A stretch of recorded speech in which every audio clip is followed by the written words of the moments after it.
Так, первое соревнование между человеком и роботом объявляю открытым. Планируешь ли ты нас сегодня угробить? Ой. И сразу яма. Лови. Детей испугалась. Хотя это не дети, это азиаты. Видно, ей недостаточно объяснили, насколько мы опаздываем. У нас автоматическое перестроение. Машина добавляет динамики. Результатом нашего соревнования Мия опоздала на танцы. Привет, друзья! Новый автопилот прилетел на Теслу, и я не так часто показываю новые автопилоты на этом канале, потому что я, в принципе, не сильно слежу за последними прошивками. Знаете, за 10 лет работая с автомобилями Тесла, я так к этому привык, что меня это не то чтобы сильно вдохновляет. Но последняя версия автопилота — это не просто какое-то улучшение, это, в принципе, изменение подхода к тому, как мы этим пользуемся, как мы с этим живем и как мы будем этим пользоваться дальше. Tesla показывает нам, что будет в каждой машине буквально через каких-то 5-10 лет. Я думаю, даже в бензиновых машинах это будет, потому что то, как это работает сейчас, как это настроено и как этим уже удобно пользоваться, я думаю, что это захочет буквально каждый. Сегодня мы покажем новый алгоритм, которым работает автопилот, и будем сравнивать, будем устраивать соревнования. Впервые соревнования робота Tesla в кузове автомобиля с живым человеком, который будет ехать на Lamborghini Urus. Разница в стоимости двух автомобилей в 2 раза. Urus, естественно, у нас намного дороже, но смысл в том, что он намного дороже, ну и намного глупее, потому что здесь у нас Smart Car, это робота-мобиль, а здесь у нас обычная машина, которая хорошо звучит, которая быстро едет, у которой кожаный салон, но которой придется управлять самостоятельно. И вопрос, кто в результате приедет первый? Tesla в режиме Mad Max или Lamborghini Urus 4.0 Biturbo? Теперь машина может, в принципе, с вами общаться. И теперь у искусственного интеллекта есть доступ ко всем узлам и агрегатам вашего автомобиля. Вроде как нет, вроде как доступ только к навигации, потому что, странно, когда он появился, но не имеет доступа к машине, хотя на самом деле имел доступ к машине, потому что несколько раз мы его ловили на том, что проложи маршрут. Он говорит, я не знаю, где ты находишься. Хорошо, какая возле меня погода? И он говорит, там, в Ньюпорт-Бич сейчас солнечно. Откуда ты знаешь, что я в Ньюпорт-Бич? То есть машина до этого понимала, где ты находишься, но как бы это скрывала. Сейчас она не скрывает, что она понимает, где ты находишься, но говорят, что не ко всем узлам агрегатам имеется доступ, потому что руль у нас, если вы помните, он у нас не привязан напрямую. Вот сейчас он твердый, да, такой, как будто бы у нас рулевая колонка, но на самом деле это имитация. Руль этот вообще не привязан к колесам. И представьте на секундочку, если вдруг вот эта штука захочет куда-то ехать в другом направлении, вы ничего не сможете сделать. Вы не сможете силой перехватить руль, ничего. Просто колеса повернут в другую сторону, но вы будете крутить руль в любом направлении, которое вам хочется, и это ни на что не будет влиять. Поэтому давайте спросим прямо. Подскажи, пожалуйста. No connection. Грок. Ёлки-палки, Грок у нас убежал. Так, Грок надо было включить. Итак, дружище, к тебе вопрос. Планируешь ли ты нас сегодня угробить? Потому что, я так понимаю, ты имеешь доступ ко всем узлам и агрегатам этой машины. Нет, дружище, угробить вас я точно не планирую. Я же на вашей стороне. Доступ к машине у меня только для помощня, а не для трюков из ужастика. Я понял. Просто руль ты их можешь повернуть всегда, в любой момент, и я с этим не смогу ничего сделать. Ты же часть робота. Нет, руль я не трогаю, это не в моих силах. Я только советую и помогаю с навигацией. Ты всегда за главного, не переживай. Хорошо, давай сделаем так. Я собираюсь на этой машине сейчас отправиться в Сан-Франциско. Смогу ли я туда доехать? Сайпресс до Сан-Франциско около 368 миль, а у тебя запас хода 214 миль при 72% заряда. Нет, одной зарядкой не доедешь. Понадобятся остановки на подзарядку по пути. Хорошо, мы можем сделать нашу дорогу живописной, так, чтобы все это было красиво. Я там что-то посмотрел, показал детям интересные виды. Да, можно по Pacific Coast Highway. Это Highway 1. Супер живописно с океаном, скалами и пляжами. Остановки для детей. Монтерей Бэй Аквариум с морскими зверями. 17 Майл Драйв, Слоун Сайпресс, пляжи в Кармель и Морро-Бэй, красота и приключения. Хочешь, добавлю эти места в маршрут? Да, хочу добавить эти места в маршрут и добавь, пожалуйста, места для поесть, чтобы они совмещались с зарядками, чтобы я не останавливался отдельно на зарядку, а чтобы я остановился, позарядился и поел сразу же. Конечно. Добавлю в маршрут по Highway 1. Сначала Морро-Бэй, потом Монтерей-Бэй Аквариум и 17 Майл Драйв с Кармель-Бич. И финиш в Сан-Франциско. Для зарядки еды в Морро-Бэй суперчарджеры с ресторанами рядом. В Монтерей-Дел-Монте Центр с супермаркетами и фудкортом у чарджера. Заряжаешься и ешь одновременно. Готов запустить навигацию? Готов. Я приеду, сколько у меня запаса хода будет, и как ты думаешь, насколько я устану от такого маршрута, сколько все это мероприятие у меня займет времени, насколько дети будут раздражены? Маршрут запущен. Около 4 часов чистой езды до Сан-Франциско. С 3 суперчарджерами приедешь с запасом хода. Как уйдет заряд, подзарядишься. Все займет 6-7 часов с остановками. Дети устанут, но виды океана и аквариум их развлекут. Хорошо. Спасибо большое и обещай меня не убить по дороге. Обещаю, не в зуб ногой. Только безопасная дорога и красивые виды впереди. Езжай спокойно. Спасибо. Пожалуйста. Ну, ребята, это ли не будущее? Но если будущее должно выглядеть как-то по-другому, сбросьте мне ссылку, как это должно выглядеть. Чтобы машина со мной общалась, и я с ней обсуждал, насколько мои дети будут раздражены после приезда в другой город. Мне кажется, это... Ну, я бы в это не поверил.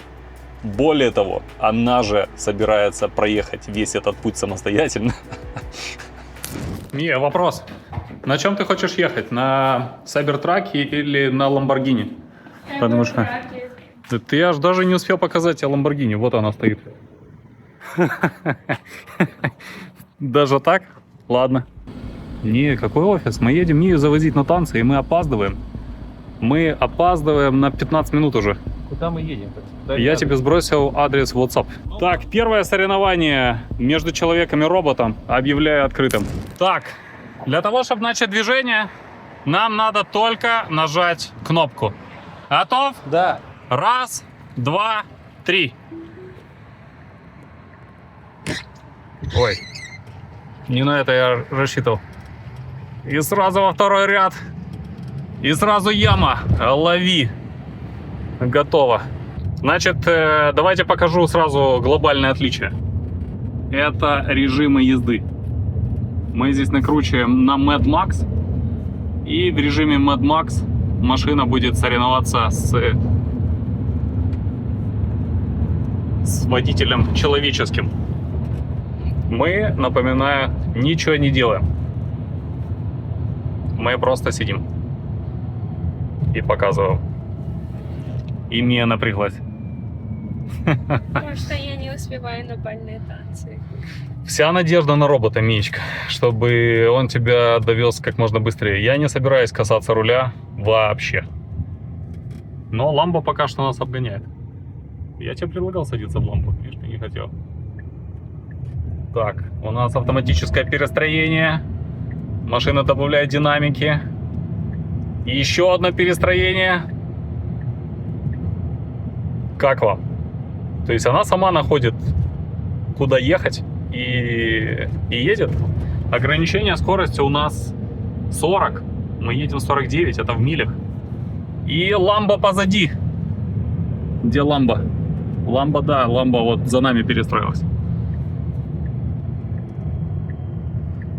Перестраивается вправо.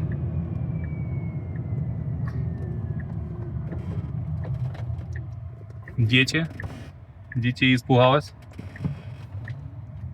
Ну это правильно. Хотя это не дети, это азиаты, но со спины они выглядят как дети, правда? Ускоряемся. Ламбо по-прежнему сзади. Я не понимаю, что Саша не обгоняет. Что-то он скромничает. Какая-то глупая, жарко, блядь. Тут холодно, сзади жарко. Телефон положить некуда, карплея нету. Полная херня. Да ёб твою мать. Здесь спидлимит 35, мы едем 46. И если меня сейчас остановят и спросят, почему я еду с такой скоростью, что я могу сказать, что это не я, это машина. Так, пошел на обгон. Ну да, я бы тоже здесь прибавил. Здесь эстакада, здесь вряд ли кто-то будет кого-то останавливать. В чем второе глобальное отличие, кроме режимов езды, которые мы можем выбирать? Второе глобальное отличие этого автопилота, что не надо подергивать руль. То есть я могу руля не касаться вообще. Это важно. Достаточно просто смотреть на дорогу, что тоже не очень удобно. Но с другой стороны, этот автопилот, и, видимо, Илона задолбали не только мы со своими видео, посмотрите последнее видео про автопилот, там, где я рассказываю, почему я им не пользуюсь. И Tesla сделала прошивку, при которой не надо уделять такое внимание дороге, как до этого. Естественно, если машина едет сама, вы будете отвлекаться, и это наконец-то стало понятно компании Tesla. Ламбо по-прежнему у нас здесь. Ну, едем пока что кучно. Большое отличие в том, что можно отвлекаться, и машина по-прежнему будет ехать сама, надо только поглядывать на дорогу. Еще большое отличие, что кроме режимов езды, вот этих вот, вы не можете больше выбирать ничего. На скорость мы не влияем. Скорость машина определяет сама. Раньше мы определяли там 85 миль в час, я хочу ехать максимум, или там 60. Сейчас вы определяете только ваш режим езды. И он уже определяет, какая у вас скорость минимальная и максимальная. Все, больше никаких других параметров нету. Нету параметра дистанции между автомобилями. Нету параметра максимальной скорости. Параметр только один. Вот я его выбираю. Hurry – это быстро. Стандарт – это стандарт. Chill – это мы спокойно едем. И слот, я правильно, Мичка, говорю? Слот. Это ленивец. Это слаз, ленивец. Это когда мы хотим прям очень медленно ехать. Мы подкручиваем обратно Mad Max, потому что Мия опаздывает в танцы. И дальше невероятно ускоряемся. Ну как невероятно? Ускоряемся как можем, потому что быстрее машина ускоряться не будет. Если бы я ехал, конечно, я бы навалил уже здесь покрепче. И ехал бы там за Lexus. Но мы доверяем в этот раз автомобилю все это путешествие. И обратите внимание, как это все плавно происходит. Мы проехали только что перекресток, повернули налево, взаимодействовали с другими автомобилями. И очень все плавненько у нас поехало. Ламбо тем временем ушла. Я уже ее практически не вижу. Вот там какая-то точка. Вот черная точка где-то там впереди. Что у нас происходит дальше? Дальше у нас машина сама перестраивается в крайний левый ряд. И теперь перестраивается в правый ряд. Обгоняет. Все, едет 84 мили в час. Что неплохо. Я бы, наверное, ехал немножко быстрее. Но все вот Теслы едут какие-то, все они у нас позади. Еще огромная разница между этим автопилотом и предыдущим, то, что вы не влияете также на перестроение. Машина перестраивается сама, сколько хочет, когда хочет. Ничего вы с этим сделать не можете. Все происходит самостоятельно. И кому-то это нравится. Меня лично это больше напрягает, потому что я не люблю бесполезные перестроения. Вот она сейчас едет в такой тупичок из машин. И я бы, допустим, здесь вел себя немножко по-другому. Я бы сразу перестроился за Гелендвагеном и ехал бы за ним. Но иногда, когда едешь на автопилоте, иногда он способен удивить. Вот сейчас уже достаточное расстояние, чтобы здесь просочиться в левый ряд, но машина не спешит этого делать. Видно, ей недостаточно объяснили, насколько мы опаздываем. Так, и мы вместо этого перестраиваемся в правый ряд. Окей. 80. Ну, Гелендваген мы, кстати, уже обогнали. А Урус где-то у нас впереди. А не так далеко Урус впереди, кстати. Вон он едет. Вон он едет. Вот Урус. И еще одно отличие, которое вытекает из предыдущего, из того, что он перестраивается. В результате вот этих перестроений иногда выходит так, что эта машина едет достаточно быстро. На самом деле быстро. Не просто делает вид, что спешит, или как некоторые ездаки, особенно в Лос-Анджелесе, любят ездить громко, а эта машина едет быстро. Но от гелика, видите, мы отстали. То есть то, что я вначале говорил, я бы за ним сразу стал и ехал, потому что очевидно, что этот ряд был более быстрым. А что меня поразило и почему вообще я начал это видео, почему мне стало интересно его снять, по той причине, что меняется правило, меняется подход. Если раньше автопилот ничем не отличался от круиз-контроля, то сейчас, благодаря вот этим вот режимам и минимуму других настроек, вы понимаете, что это, в общем-то, уже не продвинутый круиз-контроль, это что-то другое. Потому что круиз-контроль мы так настраивать не можем. Круиз-контроль у нас выполняет какие-то две функции. Это поддержка скорости и подруливание. И доверить ему самостоятельно выбирать, с какой максимальной, минимальной скоростью мы будем ехать, какое расстояние держать между машин, мы, наверное, не можем, потому что он не ориентируется в пространстве. Здесь машина делает это все полностью самостоятельно. И из-за этого уже сейчас сравнивать эти технологии с продвинутым круиз-контролем, наверное, уже не так легко. Наверное, уже это что-то другое, что-то эволюционное и что-то, что будет потихоньку перетекать и в другие автомобили. Я надеюсь, с технической точки зрения, а не с точки зрения названий. Потому что вы знаете, да, у круиз-контроля можно сделать ему тоже название Mad Max или еще какой-то Max или Musk, но от этого технологичнее машина не станет. Этот же автомобиль едет достаточно складно, и еще две опции, которые появились. Он пытается объезжать ямы. Я вряд ли здесь вам это продемонстрирую, потому что здесь ям минимум. А первую яму, которая мне попалась по дороге, мы ее сразу же словили при выезде от дома. Но все-таки он пытается. Иногда, когда едешь, и он видит что-то темное на дороге, и достаточно времени, чтобы сориентироваться, да, он пытается как-то поворачивать влево, вправо. Что меня впечатлило еще больше, это то, что он пропускает мотоциклистов. То есть, когда машина тянется в пробке, и мотоциклист пытается проехать в междурядье, то Cybertruck, а это может быть и Model 3 или Model X, она максимально прижимается к той полосе, а у меня даже была ситуация там, где она выехала немножко за полосу для того, чтобы пропустить мотоциклиста. И такое я до этого не видел вообще никогда, и вряд ли какая-то другая машина сейчас на такое способна. Это, наверное, самая яркая. Так, где там у нас ламба? Видно ее там где-то? Я ее уже... Нет, вижу. Вот она.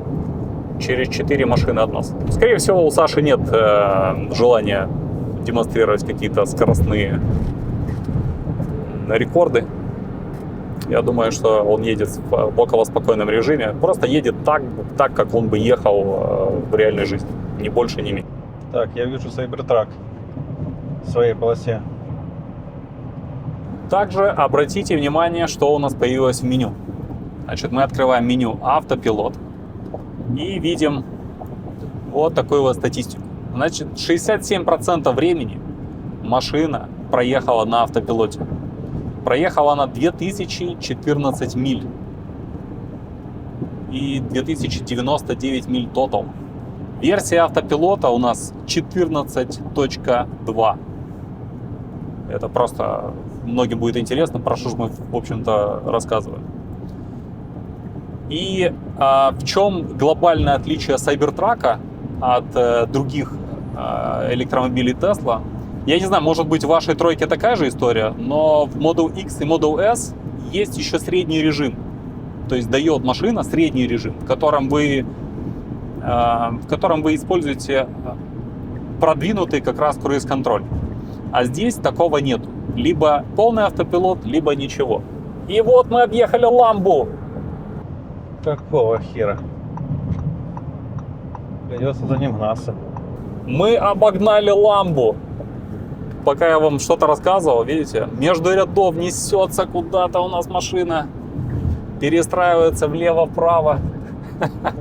Как ты думаешь, Саша удивился, что мы его обогнали? Вот он сзади едет. Я думаю, он удивлен. Я думал, что он уверен был, что просто приедет раньше и все. То есть мы не стараемся делать какую-то постанову или сделать так, чтобы как-то эта машина оказалась лучше или хуже. Мы просто перемещаемся из пункта А в пункт Б, причем едем мы по реальной причине, надо Мию завести на танцы. Параллельно мы хотим снять видео, и мне самому интересно, сможет ли эта машина ехать хотя бы как человек. Но пока что мы видим, что как человек может ехать. Как человек спешащий, реально, куда-то опаздывающий, ну, наверное, пока что нет.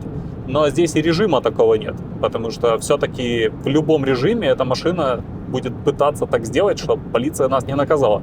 Так или иначе, она не переходит грань. Она никогда не будет ехать 100 миль в час. Но она едет достаточно бодро. То есть там, где надо ехать 65, может ехать 85, 86. До 90 миль в час я видел, как она едет. И тем не менее, Ламбо на сейчас у нас находится сзади. Что, тебе интересно или не очень? Не очень. Почему? Просто хочется вот танцы спеть.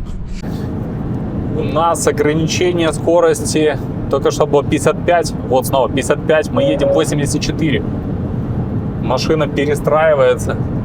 Ламбо нас настигает. Ну, конечно, пользуясь случаем. Но хотя мы сейчас можем... Ламбо может нас не настичь, потому что наш ряд, по-моему, едет быстрее. Да. Хотя сейчас нам Майбах будет подрезать, а мы перестраиваемся влево. А чего мы карпулом не пользуемся? Мы же можем пользоваться карпулом. Подожди, сейчас... А где у нас карпул? Авто есть. Есть автокарпул, да. Значит, здесь есть полоса, в которой можно ехать, если вас двое или больше. И обычно машина не могла понять. Мы можем там ехать, и надо было либо включить, либо выключить. В новой прошивке появилась кнопочка «Авто». То есть машина наконец-то сама понимает, что если пристегнуто 2 человека, значит можно выезжать в карпул. То есть полосу, там, где может ехать 2 человека или больше. И это очень круто. И я бы это продемонстрировал. Мы эту опцию включили, но нам надо уже съезжать с дороги. Вот у нас уже съезд через 0,5 миль. Смотрите, как мы берем съезд бодренько. Хорошо, 75 миль в час влетаем на эстакаду. А где Ламбо у нас? Я вообще Ламбо не вижу.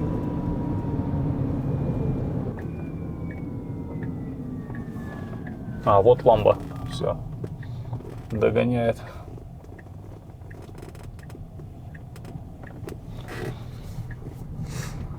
Слушай, здесь узкая дорога, так что мы, может, переедем первый. Вон еще один Сайбертрак.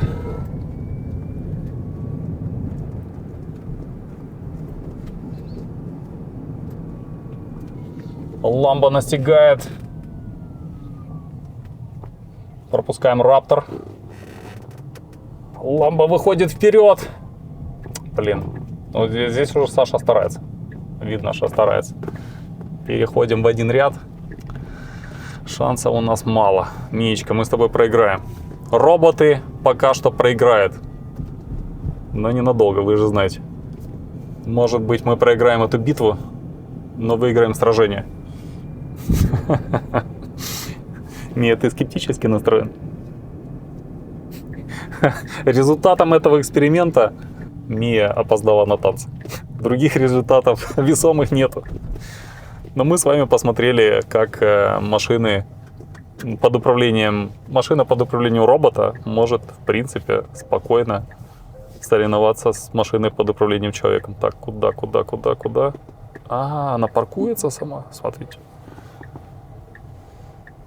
Ёлки-палки, как это страшновато. Тебе надо идти? Сейчас, подожди секундочку. Секундочку. Беги, зяблик, беги. Давай.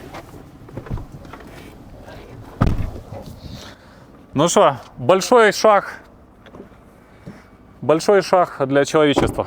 Я обогнал автопилот, блядь. в конце уже. Я прям гнался, понимаешь? Вот мне Я так- видел в конце, что ты старался. Я я видел в вначале, жизни что ты не старался. Прям не ехал бы так, я бы не ехал бы так точно. Ну зачем вот это, подрезать кого-то, куда-то влазить? На ней так некомфортно ехать, ты едешь, сука, как на картинге. Это я уже в самой мягком режиме, ну, такое, конечно. Но в конце ты что-то, да, я видел, что начал. Ну это прям надо вот это уже там что-то где-то влазить, подрезать, ну... Я когда увидел, как начал себе трак между этим, ты на Mad Max ехал, да? На Mad Max я с самого начала включил Mad Max и с самого начала так ехал. Но результатом нашего спора и нашего соревнования Мия опоздала на танцы. А вы напишите комментарии, что вы считаете, как эта технология развилась, вас это впечатляет и вообще нравится ли вам, что машина под руководством робота, в принципе, возможно, уже едет лучше, чем вы.